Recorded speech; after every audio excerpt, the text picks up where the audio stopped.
Function కైనా order చేయండి 8919763872 www.sanathanjal.in. చాలా మంది ఏంటంటే ఇట్లా సమస్య ఉందనగా లేదంటే ఏదో గర్ల్ ఫ్రెండ్ మీరు అన్నట్టుగా లేదా ఎవరైనా స్పెషల్ పర్సన్ కలవాలనుకున్నప్పుడు సీక్రెట్గా మెడికల్ షాప్కి వెళ్ళి టాబ్లెట్ తెచ్చేసుకుంటారు. సో ఇది కరెక్టేనా? అంటే డోసేజ్ చూడరు, ఏమి చూడరు, టక్కున తెచ్చేసుకొని వాడేస్తూ ఉంటారు. ఇది దీన్ని ఎట్లా చూడాలి? ఇట్లా అగైన్ టూ థింగ్స్ ఉన్నాయి. అంటే నేను ప్రాక్టికల్గా చెప్తాను. అంటే పేషెంట్స్ నా దగ్గరకు వచ్చే వాళ్ళ పిల్లలు చాలా రెగ్యులర్గా చూస్తుంటాను నేను. సో ఎక్కువ మంది యంగ్స్టర్స్ వాళ్ళు గర్ల్ ఫ్రెండ్తోనన్నా ఇక్కడ ఫస్ట్ టైం పోయినప్పుడు వాళ్ళకి ఎక్కువ మందికి ఎక్కువసేపు చేయాలని ఉంటుంది. నాట్ వాళ్ళకి ఎరెక్షన్ ప్రాబ్లం ఉండదు, టైమింగ్ ప్రాబ్లం ఉందని అనుకుంటారు. సో మెడికల్ షాప్ పోయి ఇట్లా ఒక ట్యాబ్లెట్ కావాలండి. సో మెడికల్ షాప్ వాళ్ళకి ప్రతి సమస్య అంగస్తంభన సమస్య కిందనే కన్సిడర్ చేస్తారు. అంతే. వాడు ట్యాబ్లెట్ ఇస్తాడు, ట్యాబ్లెట్ వేసుకుంటావు, నువ్వు వేసుకున్న తర్వాత పర్ఫామ్ చేయకపోయినావు, విత్ ఇన్ 1 minute స్కలనం జరిగిపోయింది. అరే ట్యాబ్లెట్ వేసుకున్నా కూడా ఉంది, నాకేదో పెద్ద సమస్య ఉందని వాడి మైండ్లో ఫిక్స్ అయిపోతుంది. అది పైలప్ అయి అది పెద్ద సమస్యగా పోతుంది. ఓకే.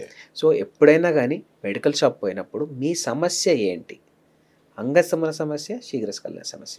ప్లస్ ప్రతి మనిషికి డోసెస్ అనేది చాలా డిఫరెంట్గా ఉంటుంది.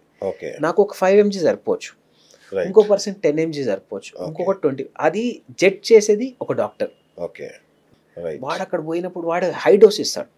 హై డోస్ ఇవ్వడం వల్ల సైడ్ ఎఫెక్ట్స్ ఉంటాయి కదా. అంతే కదా. వాడికి అరే వీడు పర్ఫామ్ చేస్తే వీడు విల్ బి హ్యాపీ. అంతే కదా. వీడు మళ్ళీ వచ్చిన దగ్గర టాబ్లెట్స్ డబ్బులు ఎక్కువ వస్తాయి. ప్లస్ వాడు మళ్ళీ వస్తాడు నా దగ్గరికి, అరే ఇవాళ చాలా బాగా పర్ఫామ్ చేసినా అని. సో దానివల్ల కొన్నిసార్లు ఏంటంటే అవసరం లేకుండా ఏ డ్రగ్ కూడా తీసుకోవద్దు. ఓకే. నీకు సరిపోయేది 5 mg సరిపోతుంది.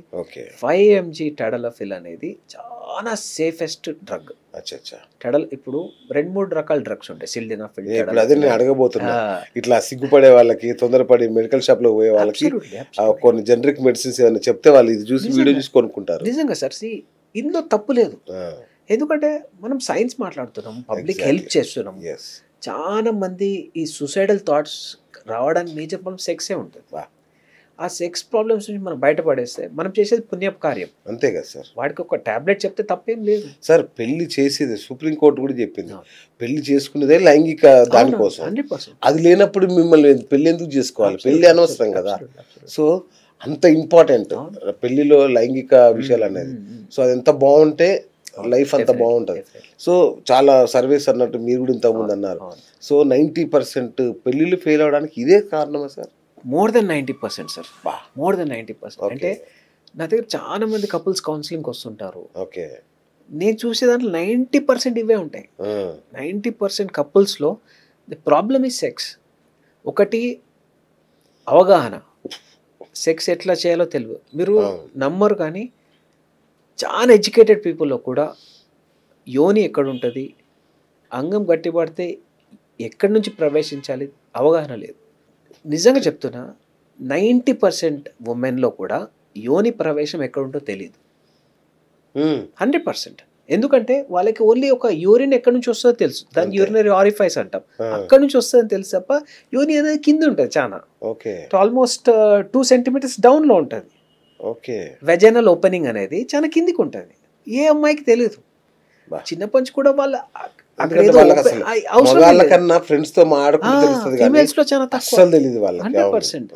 సో పాపం పెళ్ళైన వాళ్ళు కూడా అసలు అంగం ఎక్కడికి పోతుంది అవగాహన లేదు. మనకి ల్యాక్ ఆఫ్ సెక్స్ ఎడ్యుకేషన్. స్కూళ్ళలో సెక్స్ ఎడ్యుకేషన్ అనేది చాలా ఇంపార్టెంట్ సబ్జెక్ట్. అంటే వాడికి తెలియాలి వాట్ ఇప్పుడు ఆ గుడ్ టచ్ బ్యాడ్ టచ్ అనేది అక్కడి నుంచి నేర్చుకుంటారు. తెలిసినప్పుడే కదా వాడు వాళ్ళకి చెప్పగలుగుతాడు what is right what is wrong అనేది. సో ఇవన్నీ మనకి స్కూల్ కరికులంలో రావాలి. ఇప్పుడు బ్రిటిష్ ఎడ్యుకేషన్ సిస్టంలో, యుఎస్ ఎడ్యుకేషన్ సిస్టంలో బాగుంటుంది. Sex education is a compulsory subject. So వాళ్ళకి చిన్నప్పటి నుంచే టీచ్ చేస్తారు what is right what is wrong, what is taking permission, what is forcing, అన్నీ వాళ్ళకి తెలిసిపోతాయి. నువ్వు అంటే అక్కడ అదే కరెక్ట్ అనుకోండి. అంటే ఇప్పుడు ఒక అమ్మాయిని టచ్ చేసినప్పుడు వాళ్ళ అప్రూవల్ ఉందా లేదా అనేది ఇండియాలో అసలు కేర్ చేయరు. అవునా, నేను అదే చెప్పబోతున్నా సార్. ఏం తెలియకుండానే 150 కోట్ల మందిని పుట్టించేశారు మన వాళ్ళు. అసలు పూర్తి విజ్ఞానం అందిస్తే విస్ఫోటనం జరుగుతుంది. కానీ సార్ దీంట్లో నిజంగా ఫ్యాక్ట్స్, మన పాపులేషన్ తగ్గుతుంది. అవునా, పెరుగుతుందని అనుకుంటున్నాము. సీనియర్ పాపులేషన్ పెరిగింది, జూనియర్ పాపులేషన్ లేదు. ఓకే, మరణాల రేటు తగ్గడం వల్ల ఇంకా జనాలు కనిపిస్తున్నారు. మన పాపులేషన్ పెరగడానికి ఏంటంటే మన డెత్ టైమింగ్ చాలా చేంజ్ అయింది. ఇంతకుముందు వరల్డ్ ది కామన్, ఇప్పుడు ఇండియన్ సినేరియోలో 62 to 65 అనుకుంటుండే, ఇప్పుడు 85కి వెళ్ళిపోయింది. అది 20 years పెరగడం వల్ల మనకి స్పొరాడిక్ పాపులేషన్ పెరిగింది. సో ఇంకొక 40 years తర్వాత సివియర్ డిక్లైన్ ఉంటుంది. నేను ఒక ఫర్టిలిటీ డాక్టర్, నేను ఎన్ని కేసెస్ ఆఫ్ మేల్ ఫర్టిలిటీ చూస్తున్నా అంటే అసలు మీరు నమ్మరు. అన్ని పేషెంట్స్ చూస్తాం, రోజుకి ఒక 100 పేషెంట్స్ అని చూస్తే 40% patients fertility patients. So sex ఒక సమస్య అయితే పిల్లలు పుట్టకపోవడం ఇంకొక పెద్ద సమస్య అయిపోయింది. రెండు కాంబినేషన్ అయిపోయినాయి ఇప్పుడు. అవునా సార్? ఎక్కువ అంగస్తమన సమస్య ఒక ప్రాబ్లం అయితే ఫర్టిలిటీ ఇంకో ప్రాబ్లం. ఫర్టిలిటీకి మేజర్ ప్రాబ్లం మన ఫుడ్ హ్యాబిట్స్. అవునా, food, drinks, party culture, sleep pattern, మళ్ళీ ఇవన్నీ మీ సెక్షువల్ లైఫ్ పైన ఎఫెక్ట్ పడతాయి. ఓకే, సో ఇవన్నిటిని మనం ఖచ్చితంగా అడ్రస్ చేయాలి. ఓకే, ఎర్లీగా ప్రెగ్నెన్సీ ప్లాన్ చేయడం కూడా చాలా బెటర్. ఓకే, పెళ్ళైన 1 yearలో అయిపోవాలి. What is wrong in it? అంతే కదా. సెక్షువల్ లైఫ్ అనేది చాలా మంది అనుకునేది we should understand each other. ఇప్పుడు ఇంకా understand each other is good. అదేదో ముందే పెళ్లి ఫిక్స్ కాకముందు అండర్స్టాండ్ చేసుకోండి, లేకపోతే take your time before you get married. కొందరు సెటిల్ అయ్యాక అందాం పిల్లలని, అదొక పిచ్చి భ్రమ. నేను ఒకటి చూస్తున్నాను సార్, మన ఫుడ్ హ్యాబిట్స్ వల్ల చాలా స్పర్మ్స్లో చేంజెస్ వచ్చినాయి. మన గ్రాండ్ ఫాదర్స్ ఆ టైంలో సైంటిఫిక్గా స్పర్మ్ అనాలిసిస్ అప్పుడు 1 mlకి 350 million ఉంటుండే. ఈరోజు ఎంత అయింది తెలుసా? ఒక just span of 2 generations 16 million పడిపోయింది. నెక్స్ట్ 2 generations అది 1 million కూడా పడిపోయే ప్రమాదం ఉంది. అప్పుడు ఫర్టిలైజేషన్ ఎట్లా చేస్తాం? అంతా ఆర్టిఫిషియల్ అయిపోతుంది. అసలే నిన్న చంద్రబాబు నాయుడు పిలిపించాడు, కనండి నియోజకవర్గాల్లో going in severe down fall నడుస్తుంది. మనకి బయట చూస్తే 130, 150 పెరిగిపోతుంది తప్ప అది సీనియర్ పాపులేషన్. జూనియర్ పాపులేషన్ ఇప్పుడు 1 hour నన్ను నినాదం వచ్చేసింది పిల్లల విషయంలో. కాదు ఒకరిని కనండి లేదా మొత్తానికి కనకుండా ఉండే ఒక పరిస్థితి కూడా వచ్చేసింది. అది చేంజ్ కావాలి.